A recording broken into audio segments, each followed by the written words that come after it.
Your Steve Jones Show podcast is loading now. The Steve Jones Show podcast is sponsored by Sunbury Motors, North 4th Street in Sunbury, and Sunbury Motors Kia, routes 11 and 15 in Hummel's Wharf. Let's bring in Jon Sauber now from the Center Daily Times. John, always a pleasure. Great to have you back. Thanks for having me on, Steve. I appreciate it. So, Patrick Kraft, Boston College, being targeted, said to be the primary target. What do you know about this? Yeah, so it sounds to me like this is not necessarily a done deal, but that barring a really surprising snag, I guess it'll be done. To me, it seems like a good hire, right? It is always tough to tell with athletic directors sometimes, especially someone as young as Kraft. He's only 44 years old, but he's been doing this for a little bit for a 44-year-old. 5 years at Temple, 2 years at Boston College. He's been in the Power Five before with the Boston College stint. And it seems like he's going to make football a priority based on his background, based on what I know about him and sort of how he handles things. So I think all in all, this is something I expect to be done. As I was able to confirm this morning and reported on CenterDaily.com. And I think if this is going to be a good hire, and so far it seems like it's generally been well received as well. Yeah, so let's talk about the football part of it. Obviously, you worked very close with Matt Rule, State College's own down at Temple. And then I've heard reports how closely you work with Jeff Hafley up at Boston College. What can he bring to the table, especially in the fundraising part of it, that can make a difference? Yeah, I think that's the biggest part of this, right? With any AD hire they were going to make, it's sort of a spot where the two primary head coaches are in place in James Franklin and Micah Shrewsbury. It doesn't seem like anything needs to be done on those fronts. So then it's about elevating programs, and especially elevating the football program. Obviously, there's the lingering Beaver Stadium question and fundraising, potentially either putting a new stadium up or renovating Beaver Stadium. Penn State obviously sent that survey out last year.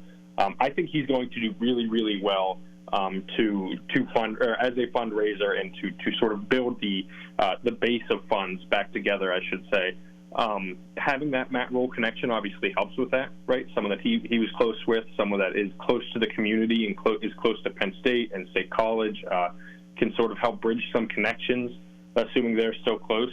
And this is really an opportunity for him to build upon what's already here and help sort of with the arms race that college football has become, especially with facilities. We hear James Franklin talk about it all the time, the need to improve on that front, the need to sort of keep pace with those things. I think he's as well positioned as any athletic director hire would have been to build off of that.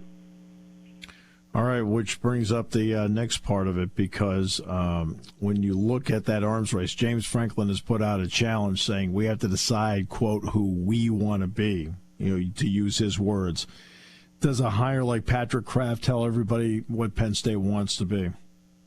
I think so. I think it says that this is an athletic department that wants to use football as the moneymaker it is, that uses it to help fund other sports, but that's generally going to fund money to football to help grow in other areas as sort of its means to that end, right?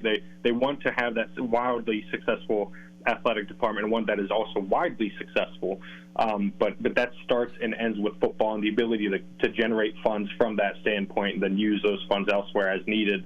I will be interested to see what it does mean for other sports, but I do think for as far as football is concerned, this is maybe not an all-in move on football, but a clear sign that this is sort of the North Star for Penn State. All right, so you mentioned other sports, which, of course, here means a lot. But what a lot of people don't realize is Boston College is a 29-sport university. Does that now make a difference because he's now gone through the last couple of years of having to manage something like that? Yeah, I think that experience definitely helps, right? Going from 29 to 31 sports isn't that large of a leap. I will be interested to see what it means, long term, because as we know, he was only at Boston College for 2 years, so it's a little tougher to get long-term plans enacted at that point. But I think it's a positive sign. It shows that he knows how to manage those sort of bigger athletic departments, ones that have a lot of things to manage generally, right? You have a ton of sports that want to be highly successful at that, and these aren't just sports that are existing for the sake of existing. Penn State has always been proud of how it can win national titles in all 31 sports, and they emphasize that a lot. So I think the ability to manage that is going to be important, and his experience doing that will help him out. But it's tough to say long-term what that outlook will be, given that, he hadn't had that much time at Boston College to sort of go full bore into those things. John, obviously, as we mentioned earlier, and you and I have both talked about his extensive passion in the area of football. Yet he did hire the basketball coach at Boston College, Earl Grant, and he also secured a lead gift of $15 million for a basketball practice facility. Is that an indicator he's willing to go out and do whatever it takes to help other sports too?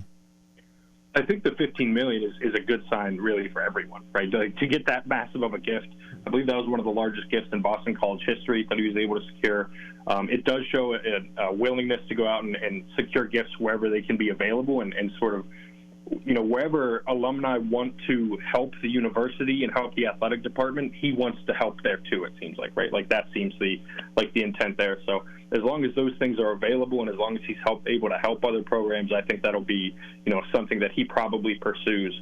But yeah, there's no doubt that, there is a basketball track record there too. The hiring of Earl Grant, which I was a fan of at the time at Boston College, yes, is, to me, a good hire. We'll see if he's able to turn it around there. But yeah, I think there's a willingness to sort of dip outside of football as well. Then there's the other part, because it has been the ACC the last 2 years after transitioning from the American. And he has Big Ten experience, by the way. He's an Indiana grad, and he was in the athletic department there for a period of time. But the fact that he has been at a Power 5 and sat at a Power 5 table, what kind of difference does that make? I think it makes all of the difference, especially with the sort of state of college athletics right now, right? Like we know the importance of NIL. We know the importance of being involved in those larger discussions, and it seems like he's able to be involved in those discussions because he's well-versed in them. And to piggyback off your point, he was, from what I've heard, a candidate in 2020 when Indiana was looking for a new athletic director. So right. It seems like he is someone that is sort of in these circles, and I think that matters. And the NIL part of it is such a massive part too, with making sure Penn State is as well positioned as possible to help its student athletes out. And, having experience in the last 2 years as everyone has kind of navigated that unknown, him having to navigate it already and sort of knowing some of what comes with it will be helpful down the line. Now, we know the TV contract's coming up. Now, he's not going to have anything to do with that. That's being done at the conference level. But unbeknownst to, I think, most people, they haven't really talked about, the Nike contract is up at Penn State.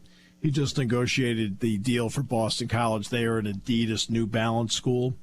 I don't know how far along they are in any kind of negotiations with Nike right now in terms of re-upping it, but the fact he does have experience in that area, John.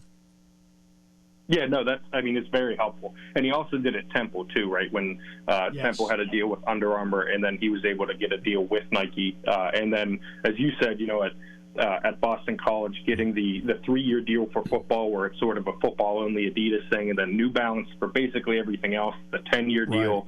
Right. New Balance, a Boston-based company, it was local, it made sense for them. And so he was able to negotiate basically 3 of those deals, 2 of them simultaneously at Boston College, 1 of them at Temple. So, yeah, you're right, that Temple, or the Nike deal being up matters, right, as sort of part of the branding part of this that can kind of go with NIL in some sense, as everyone's sort of trying to stay on the cutting edge of whether it's footwear or apparel or what have you. Kids want to go places where they like the gear too, and I think it could help to have a sort of a new deal to know sort of where you're going to be at the next few years. How important in terms of this hire that you're getting the general impression that they're hiring a pros pro?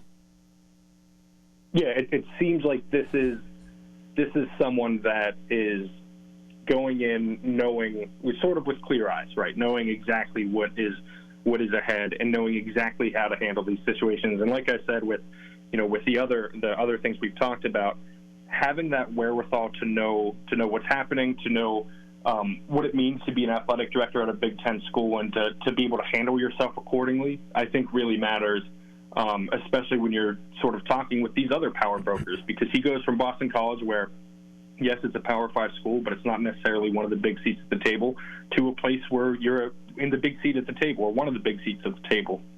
And so you have to be able to communicate with others in that way. And I have to think he's going to have, almost no issues with that, almost no issues with fundraising. From everything I know about him, he's very likable, very easy to get along with, very easy to sort of, right. I don't want to say negotiate with, because you always want to be a good negotiator, but very easy to communicate with, right?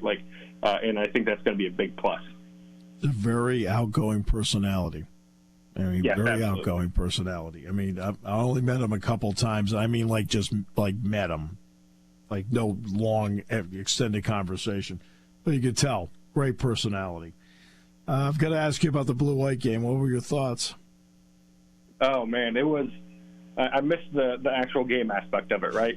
I think James Franklin did too. It was one of those situations where it was, they had to make those changes. The offensive line, they just didn't have as many guys ready as they wanted to. But you really realize how much you miss the old format when you see it sort of take on the shape that it did.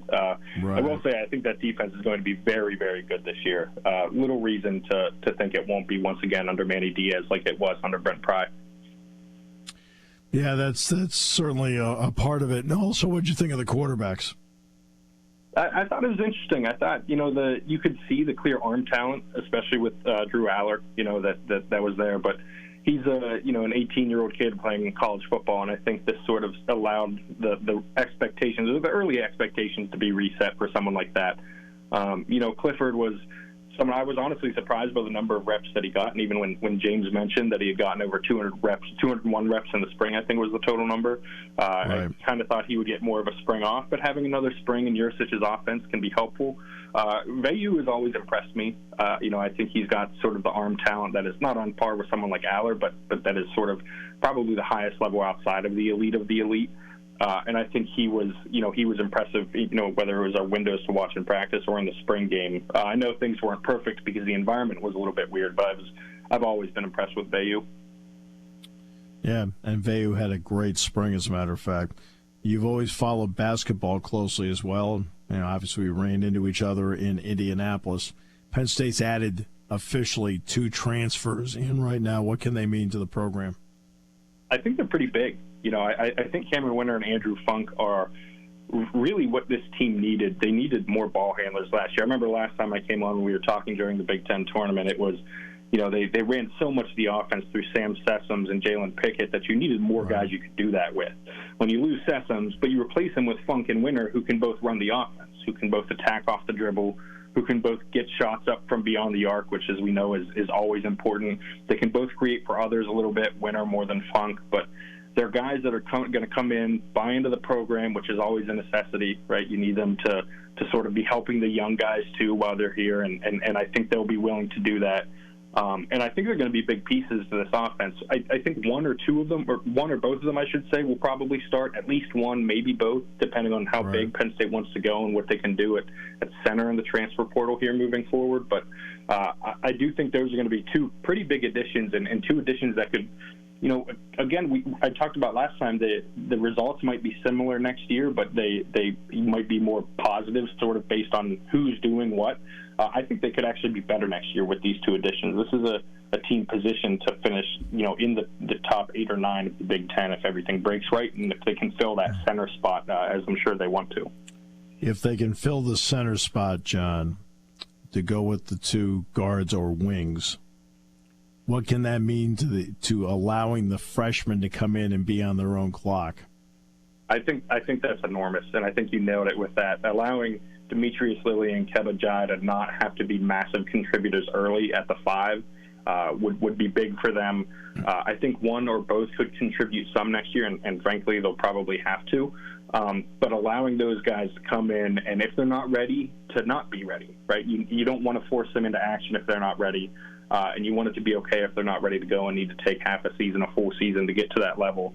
But I think landing that 5 could change everything for their development, because we should already see that the guards, Kanye Clary, Jameel Brown, Evan Mahaffey, those guys should be able to come in and contribute as needed, just because of the positions they play and the depth Penn State has, the guard and the wing.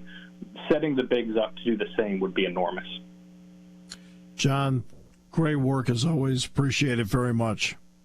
Thanks for having me on, Steve. I appreciate talking to you.